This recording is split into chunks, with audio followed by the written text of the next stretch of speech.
Welcome back to my channel. So today I'm going to be showing you how to assemble your DIY jewelry cards.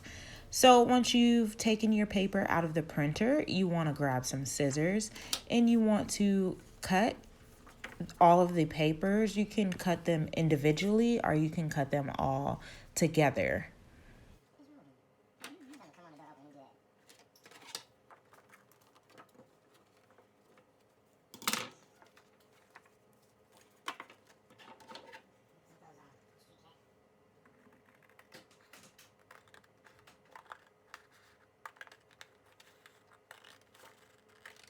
All right, now that we're done cutting, you want to grab your jewelry of choice in the plastic wrap that it came in. Or like me, you can order yours off of Amazon. I will be linking that down below. So right here, I'm just showing you guys that I'm cutting it to fit inside of the plastic because I did cut it a little too big. And you can do the same thing. That's why on the left of the screen and towards the middle, you see that I have larger ones and smaller ones because for some of the jewelry, I am going to be using the plastic that it did come in. So right now, I'm just going to let you guys enjoy the rest of the video. Don't forget to like, comment, share, and subscribe, and hit that notification bell.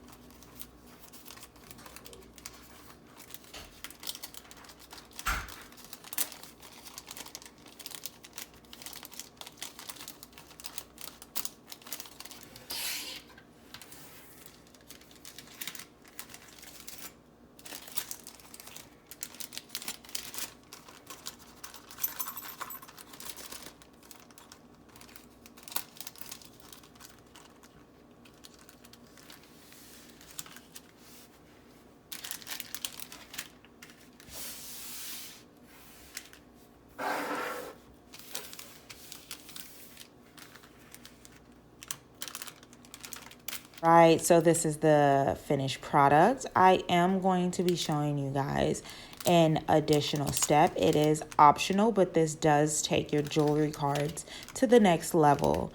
So for this step, you're going to need a punch hole.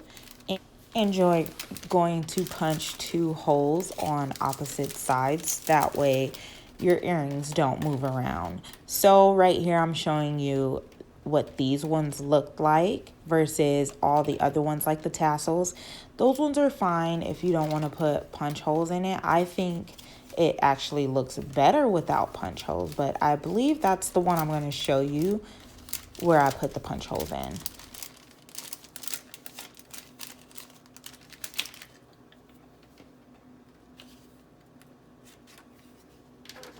So you're going to want to grab your punch hole and then you're going to want to turn it around. When you turn it around this way where all the holes are at the bottom, it will not punch an entire hole through. It's just going to punch like a C. It's going to look professional like all of the other ones. And to get the little dot in the middle, what I like to do is either grab the earring and push it through and make your own hole, or I grab a thumbtack or a needle and poke a hole through and then just put the earring through there.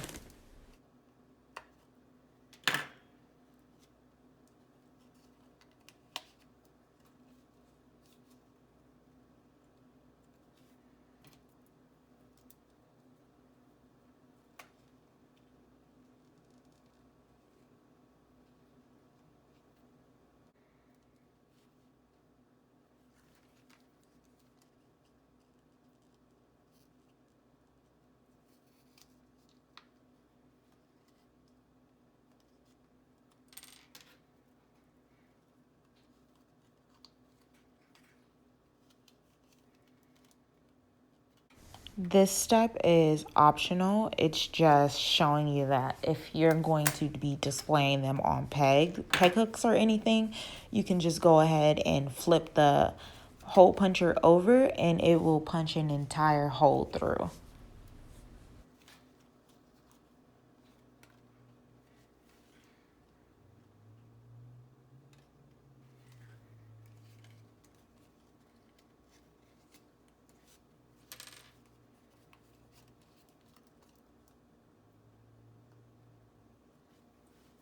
All right, so this is the finished product. I did give you guys variety with the waist beads, the tassels, the dangly earrings, the studs, and then also with the hoops. So I hope you guys enjoyed this video. Don't forget to like, comment, subscribe, and hit that notification bell.